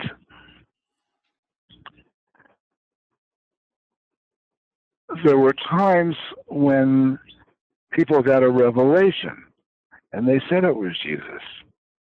Well, there was no way of knowing if that revelation was from Jesus or not. Even the book of Revelations was revelation. I forget who it came through, but people quote all of that as if it's true, and it may not be. It may be, it may not be. How are you going to figure that out? I know wisdom, and I can read something, and I can feel energy from things, and I say, "Oh, that's from a higher source." I don't know. One of them, I'll say something really controversial here. I'll probably get hit over the head for this, but you familiar, Alfred? Did you look in Course in Miracles? Yes, I'm familiar with the Course on Miracles. Okay, you know, it's one of the most popular New Age philosophies, right? And I did some research on it. The woman who channeled that, look it up yourself. The woman who channeled that, her husband was, as I recall, a CIA mind control person, okay?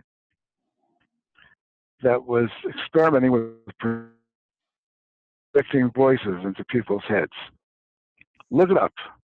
It's like, I'm not going to draw any conclusions, but I'm just saying, when you get into, I mean, the potentials for the way things work, including Jesus, including me, you know, I've covered so much spectrum of stuff, and all along this path of this unfolding, I would be asking, could the negative be involved in this? Is someone trying to deceive me? But when I got to Terry looking like St. Catherine, I said, I don't believe they could do that. I don't believe the negative could bring someone into this realm and make them look like somebody else. That my theory had to be right, that the DNA travels in the soul, and when the soul comes into a new body, it programs that body with the previous DNA. Regarding the Urantia book, I do know that the raw material made a comment about the Urantia book. I can tell you what they say, but I'm not going to tell you to believe it. See, once you realize the fragileness What did they say about the Urantia book? What they said was the information in it was, this is what I recall it said, the information in it was fairly correct, but it came from a lower realm of consciousness, or a 3D consciousness. It did not come from a higher consciousness. But the information was correct. You know, anything that's trying to create a belief system, you know, and all the stuff I've talked about, I have a feeling I have something here which is correct. But I'm not interested in creating a belief system. This is not what I talk about. We do conference calls, we do prayer groups, we do all kinds of things. And I don't want to create a new belief system. I just keep talking and let people draw their own conclusions. Yeah. The thing about it is, so coming out of this today, you've got, you're saying that it looks like the Ra group is a soul group that has left the law of one behind.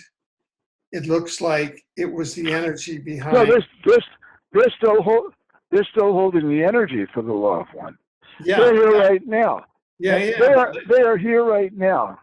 Yeah, but let me get to my question. Go ahead. Yeah. So you have, because I'm trying to get to what is your message today? I mean, what I get is that you've marshaled a lot of facts and patterns. Yeah. Let me. You've talked a lot. So, go ahead. Go ahead. Okay. I thought you were finished.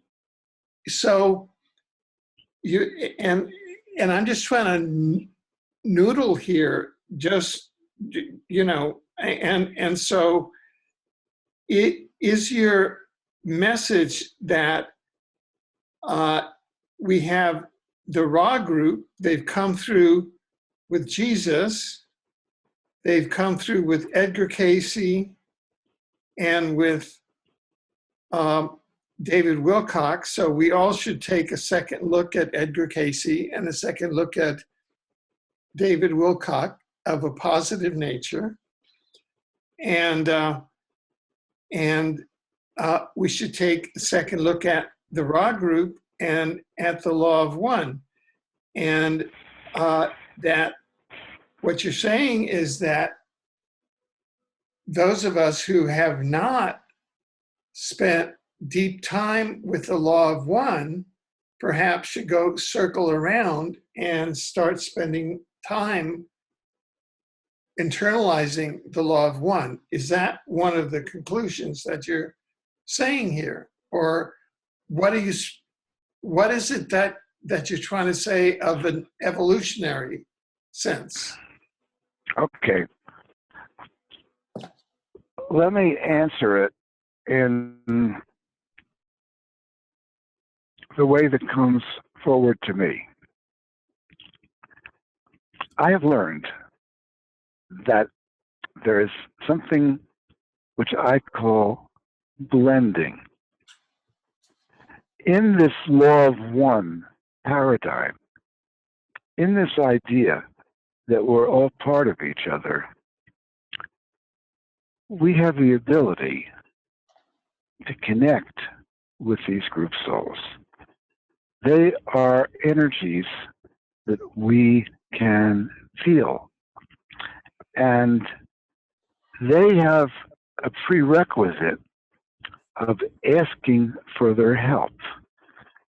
In a lot of material today, it's discussed how intention moves into higher dimensions and causes synchronicities, causes things to happen in this realm that come from higher realms. And when we have two people creating the same intention, it gets stronger.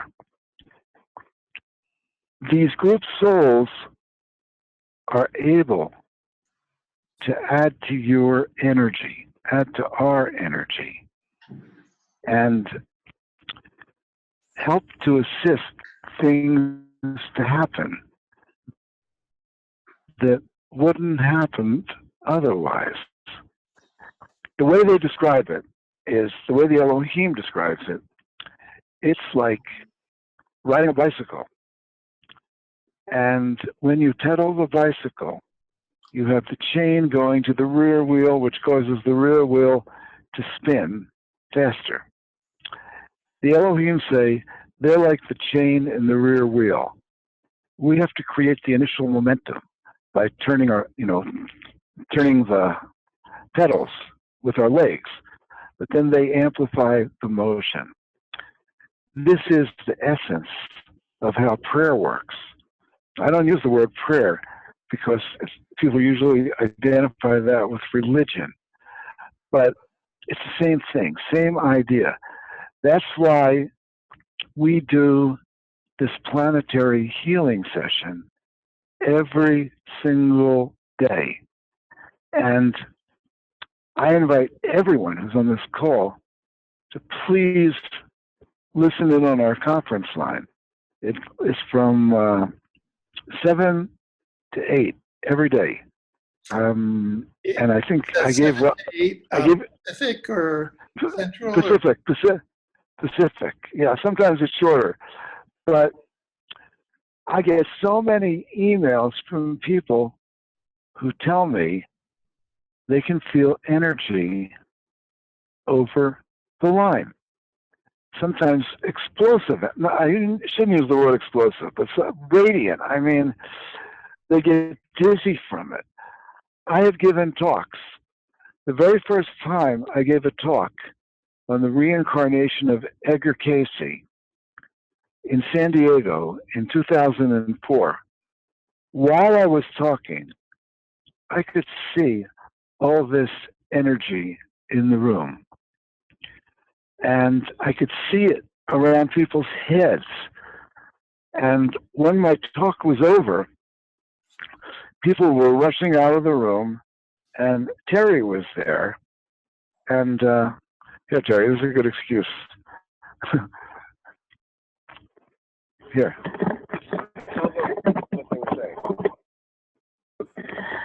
The people were running out of the room to be the first one to the table to buy books, and they were saying, we were seeing energy and auras in there, and they were very, very excited. I told Wynn, I said, what did you do in there? And he just gave me a talk, and the Elohim and the Ra groups put their energy in, and people could feel it. So,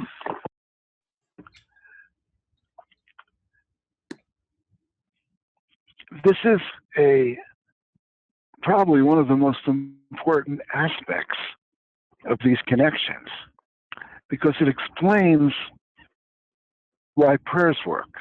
It explains that this, in a way that slightly makes sense, because there's these group souls in higher dimensions that add to your energy. You had Kimberly on last week, okay? I don't know if you understand this or you got this, but she has a whole team on the other side working through her to do these healings. And they have to link down from the very highest realm into the physical. So there needs, I would imagine Jesus had something similar. I would imagine that. You need a link from the high realms of the Elohim and Ra to get down to where energy actually comes through her hands and moves into people's bodies, and they have miracles. But they need someone in this realm to provoke that, to be the provocateur, so to speak. And they need us to ask, because they don't violate free will. And if there was a message here, it's not to tell you to do something, it's to tell you to be curious, to investigate. Because I have people that have come in.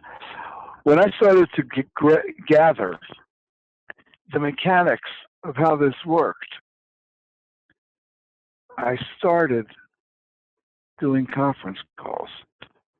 The same thing that Terry was talking about, where people felt energy in the room, many people feel it on the conference call. It's a little bit easier to do it in a room than on the conference call, because everyone's physical proximity. I took this picture out. I wanted to show you. Sometimes when I give a talk, somebody takes my picture and there's all these energies around me, colors. And I did channelings. I said, here's what I was going to show. Let's see here. Let's see. Yeah, that's it. That's me there. Okay. Notice all the pink. I did a channeling afterwards, and I said, "What's all that colors? Pink." And they said, "That was us. That's our color." And we were helping. Now, keep in mind, I used to be a physics major. I keep testing it and testing it. It's happened so many times that I tend to believe it's true. I mean, they're playful. They want to connect with people. This is not like devotional. It's sacred, but it's not like, at least probably it's because me putting it out there that I make it this way. Somebody else might create this in a different way, okay? I create it in the way that I create it. There's no way that it's supposed to happen. So it's the free will of each person.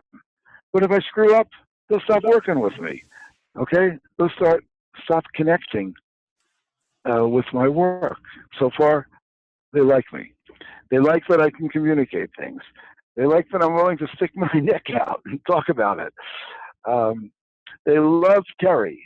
Terry is an angel. She manifests, you know, I'm very verbal. I can explain things. But I would say she manifests the Spirit of God so directly to other people. And I'm amazed to watch it.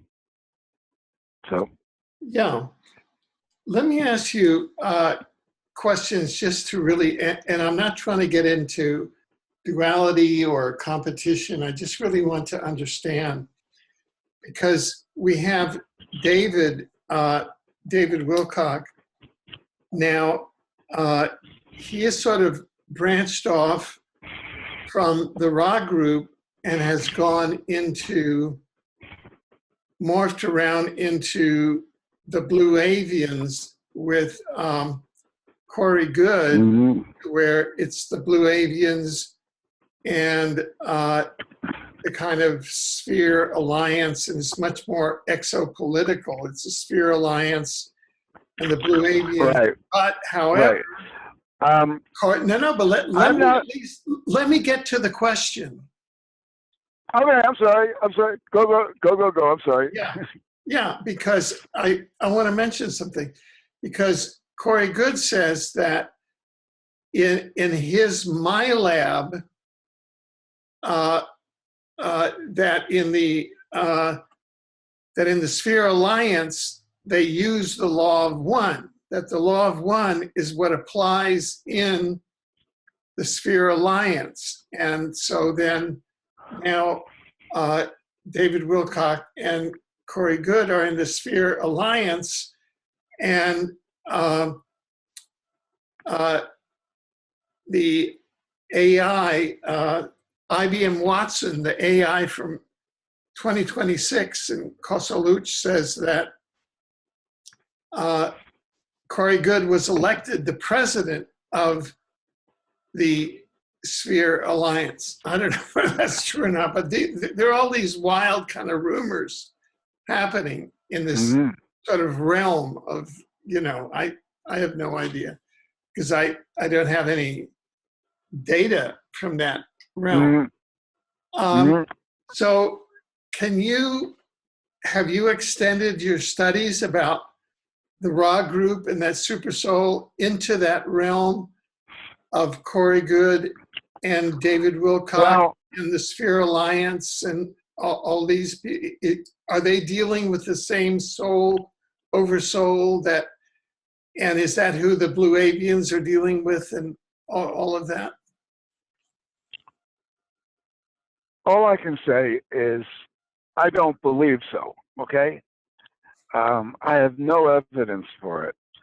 Carla Ruckert and I talked about this, talked about the idea of space people landing and helping us. And in general, Carla's point of view is that is not going to happen because every time the Ra group has made direct interventions into this realm. They have manifested light bodies and walked around in this realm. And I didn't tell this story, but the story goes back to Egypt 10,000 years ago in an early lifetime of David Wilcock, Edgar Cayce, called Ra-Ta. You ever hear of Ra-Ta, Alec? No, tell us. No. Okay.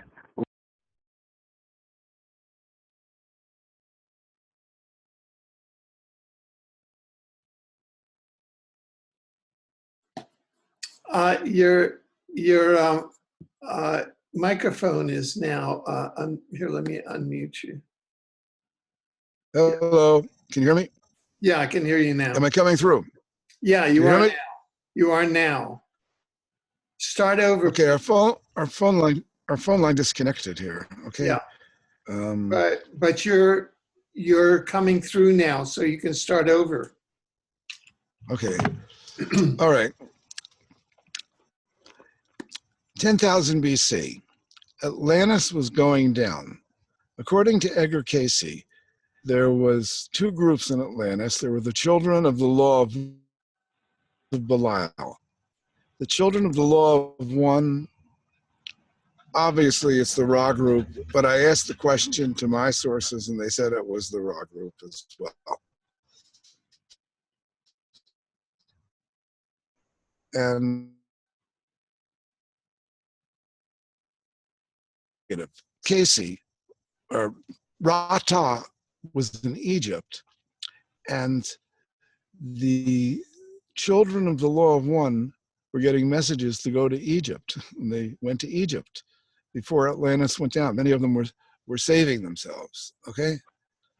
And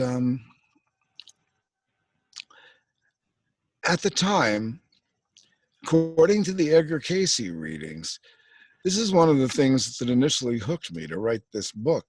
According to the Edgar Cayce readings, Ra-Ta was doing these various miracles. There were these temples of healing. And according to the Edgar Cayce readings, Ra-Ta built the pyramids by levitation, okay? And when I started studying the Carla Ruckert readings, the Ra group was saying, we have a priest in Egypt that we had affinity with, and we worked with that priest, and we manifested bodies that people could see, and we built the pyramids by levitation. But they never said that was Edgar Cayce, and the Edgar Cayce channelings never talked about a group soul, but they were obviously the same incident. And then through Carla Ruckert, they said, the priest of that time took our message and distorted it. And they were using it to try to control people. In other words, it's kind of like secret societies that take things and say, we're not giving it to everybody unless you give us money or come to our class or whatever. So the Ra group, at that point, the priests in Egypt took over the name Ra because Ra was doing miracles, walking amongst the people. He was doing healing. His building was doing that. They were doing it as a team, and they were manifesting bodies. It's all in the Carla Ruckert material. And then the priesthood took the Ra stuff and made it like it was theirs, and thus became the introduction to Amun-Ra in Egypt. That's why Amun-Ra was negative. For thousands of years, Amun-Ra was calling the shots, sacrificing people, and very likely Anunnaki connection. And then 1300, AD, there was Akhenaten. Akhenaten is now talking to the Ra group, according to Carla Rucker. And according to me, his wife was channeling. And that one, this whole string of events for me, okay? It's nothing I was looking for. I mean, I was looking, I can see why I was compelled to write the book about Wilcock. I was compelled to do it because on some inner level, I had already had connections with the Ra group, okay? And I recognized the energy of it immediately. And then I end up talking to the Elohim group. And of course, you know, it's gotten to the point where we talk to both groups now. The thing about all of this is it's not linear. It's like if you say, what's the message? I could say, love each other like you love God, which is what Jesus said, which is true. You have to find God in each other. I can say that as we come together in groups and form group intentions, we can change. See, there's all these energy waves constantly coming down on the earth. And humans are part of the waves. We attract them. We pull them in. Become part of the energy that pulls those waves in. And it starts to lift the vibration of things here. And things can potentially shift. It's like the Maharishi Principle. Are you familiar? You ever heard that, Alfred? You know what the Maharishi Principle is? What is the Maharishi Principle? The Maharishi Principle was when they would go around meditating in all these different cities, the crime rate would go down in the cities where they were meditating. And it became an experiment. It's kind of like vibrations change things in this realm. And if there were enough people holding the right vibration, the realm would shift. I mean, when I ask the Elohim to do interventions, they've done them. I've amazed myself watching their potential.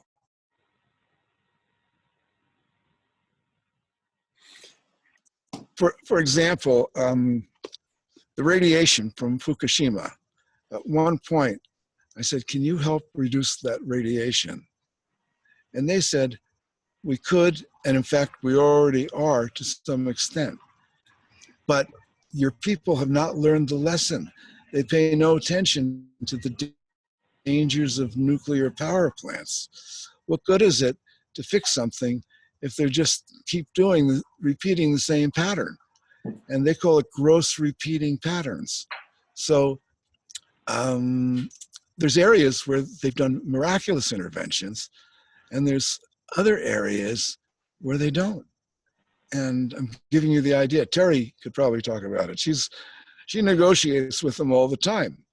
Yeah. I mean, now, it's like, is this, so how does this relate to the purpose of your, what you call your nightly calls? whole planet healing. Yeah. So what is the purpose? What happens on your nightly calls, and what's the purpose of those calls? My purpose is that I have watched the interaction. I mean, we had other calls, we had groups going on. I've watched the interaction between our sources and this realm. I've watched too many miracles happen, what would look like miracles. I've asked them loads and loads and loads of questions about how it works. I make this available to people. As people learn how it works, they either think I'm the biggest kook in the world, or they start learning how it works. And it's like developing an interface with the higher realms in this realm, an energetic interface, and then asking for their energy to help work with situations so they can shift. And that's the purpose of that. Well, would you be willing to do to open up one of your whole planet healing evenings from 7 to 8 p.m. Pacific time to one of our webinars, so that would be open up and happen publicly? It would not have to be on video, so it would be. You know what? I think I would be willing. I think I would like to ask them, because this is a co-creation. Okay? Yeah, I understand. And they'll probably say yes, but okay, I'll run it by them. Okay. And maybe I'll tell you, it's like this has been a hard call for me, because this is such a linear information call. It's like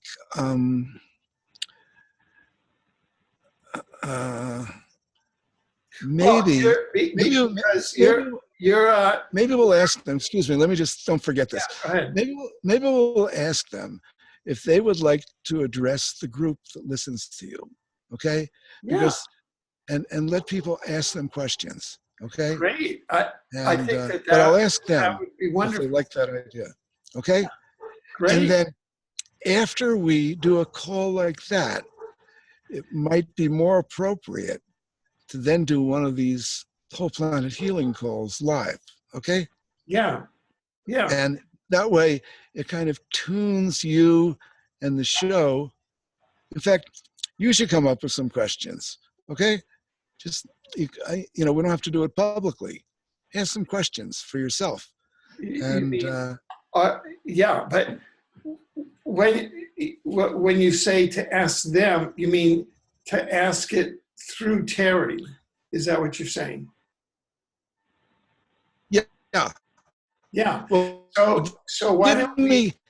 Usually. Yeah. So that we could schedule.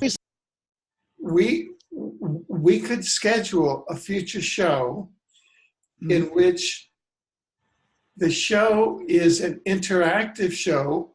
Would it be with the Elohim or with the Ra group? It would be with the Elohim, right? Well, the fact of the matter is that 3 years ago,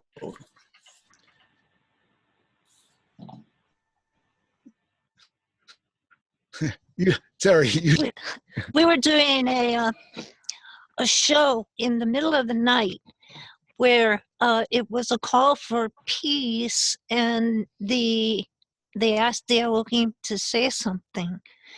And so the Elohim told me they had a big announcement. And I kept going, well, what's the announcement? Tell me beforehand. And they said, no, we're going to announce it on the show. So on the show, they said that they were combining the elements of the Elohim and the Ra group to make a bigger energy footprint so people could contact them more easily, and we could bring through answers to questions more easily. So if it wasn't something that the Elohim felt comfortable answering, that aspects of the Ra group could answer questions. And so after that, they called themselves Ra'an, which was an element of the Ra group and an element of the Elohim group. So is Ra'an available now, or do we have to? Right this moment? Yeah, I mean, I'm just asking, or do we have to set up a special program for that? Well, you know what? It's 5:30. How long have we been on now? 2.5 hours? 2.5 hours. I think I ask them questions quite often. I can stop Terry. Terry is almost always tuned in to access it. But I don't think it's fair to just go boom. It's, you know, maybe they'll say one thing. You know, I don't want to go into like asking questions now. This has been a lot of energy for me. Okay. Putting all this in. But they may just, there's enough energy here that they might say something through Terry.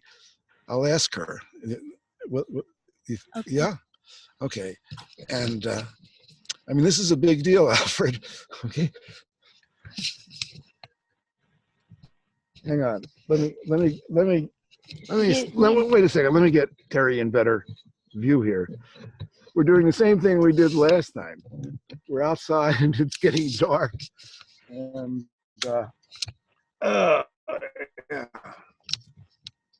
We need to do an invocation to clear the space and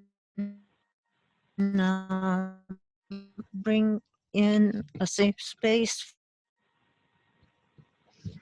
With an invocation or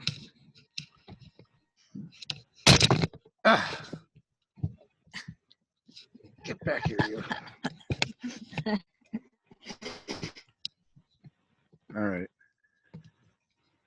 There we go. We got a good view of Terry. So this is a very special time. I would like everyone that's listening to this, and even if they're listening to a replay, to have a sacred moment of silence. Believe it or not, in the silence is the energy of the groups of the other side. And Father, Mother, God, we ask for the presence of the light to surround and protect each person here, and any negativity be taken to the highest realms of light and transmuted for the highest good of all concerned.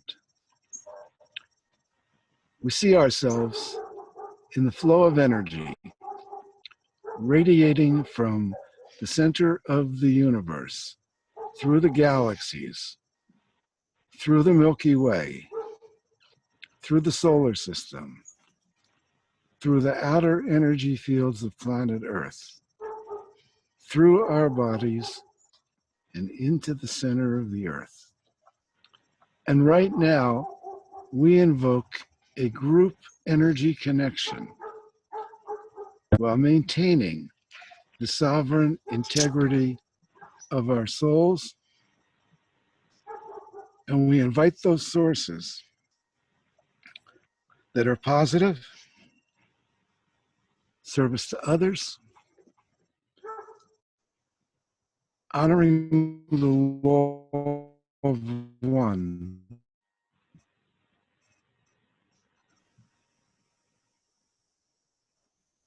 to join with us.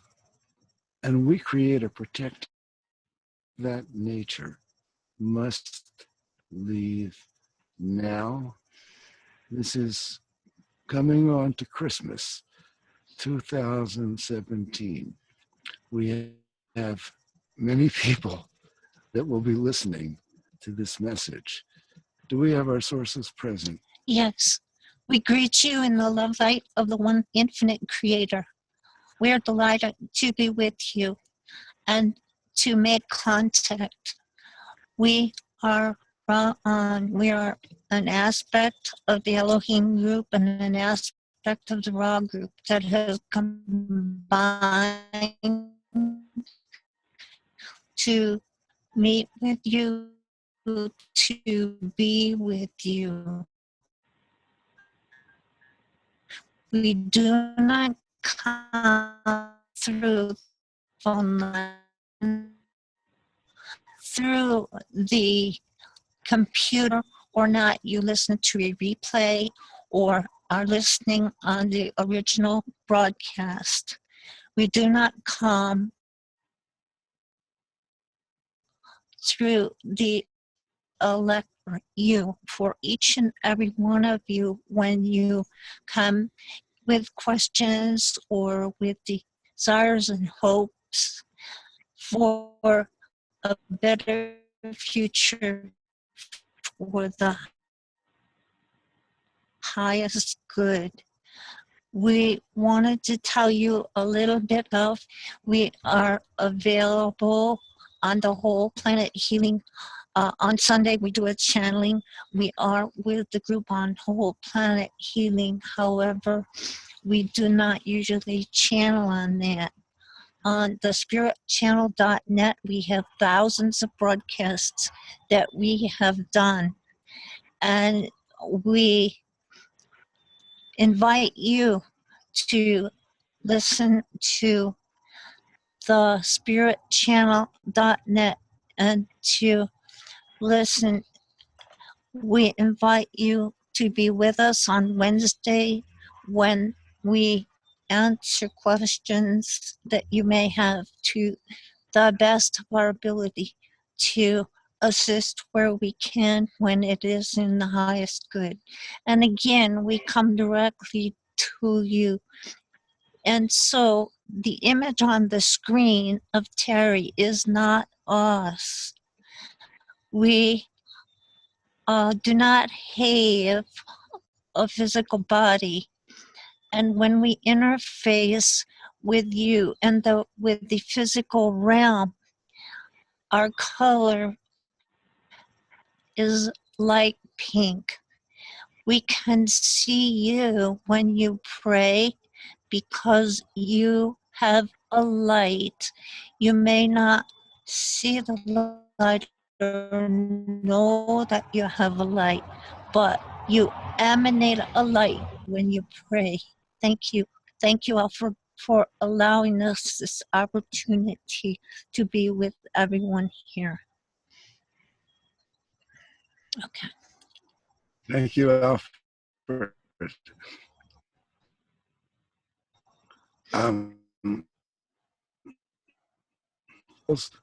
We have them listed on the website, conference.intelligent-infinity.com. And conference.intelligent-infinity. And you'll learn how to send us questions, okay? And Alfred, is it okay to call it a night? Yes, because it looks like it's getting suddenly dark there. So Yes, it's getting dark and cold. We really want to thank you. And this will be up later this Christmas Eve. And thank you so much, both to Terry and to Wynn and to the Ra and the Elohim group that just came through. Thank you very much. All right. So that'll, unless you want to say anything else, will now conclude our evening. Thank you. Well, I'll say one thing. Okay. During Christmas, the vibes in the air are better. Prayers go farther.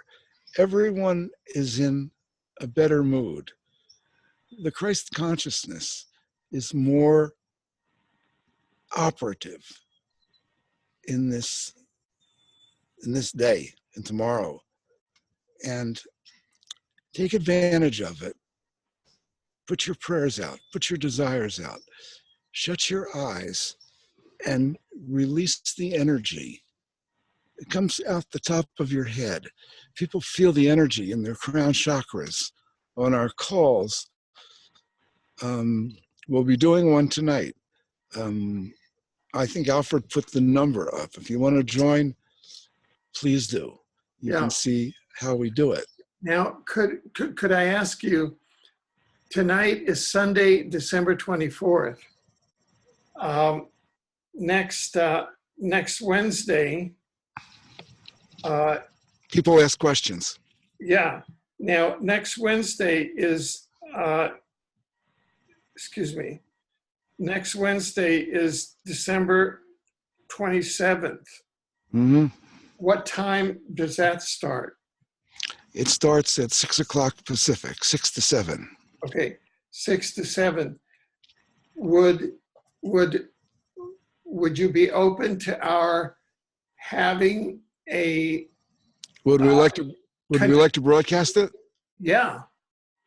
I think that would be okay. Okay, good. So let's talk about doing that. Okay. Good. Great. Okay, well, thank you very much. Alfred.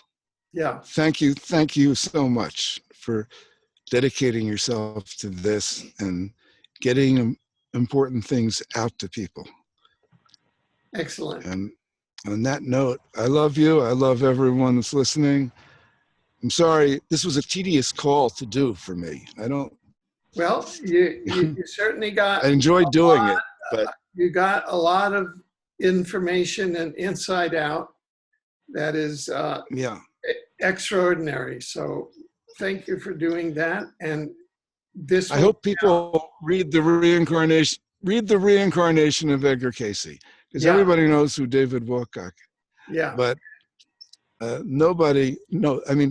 people would be shocked at the depth of his channelings that are in that book. If you look on Amazon, somebody said, some of the most lucid and loving spiritual advice wisdom I have ever read. It's loaded with amazing things. And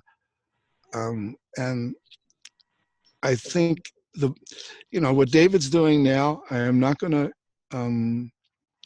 evaluate it. I think he brings a lot of metaphysical wisdom and understanding to the masses. And I know he's giving people something to hold on to on this ride we're all on. But the book presents, in my opinion, the book that I did is more important than anything else he's doing.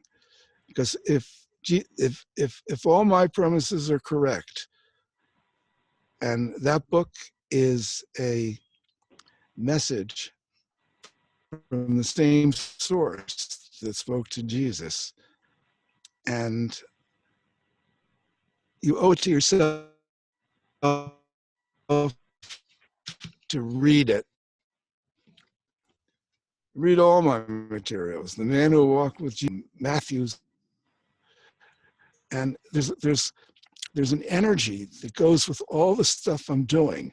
It's not a belief, it's not like you have to believe anything. Just eat it up, and it starts a transformation. It catalyzes you. And that note, I'm leaving. I'll see you later, Alfred. Thank you. Okay. Thank you.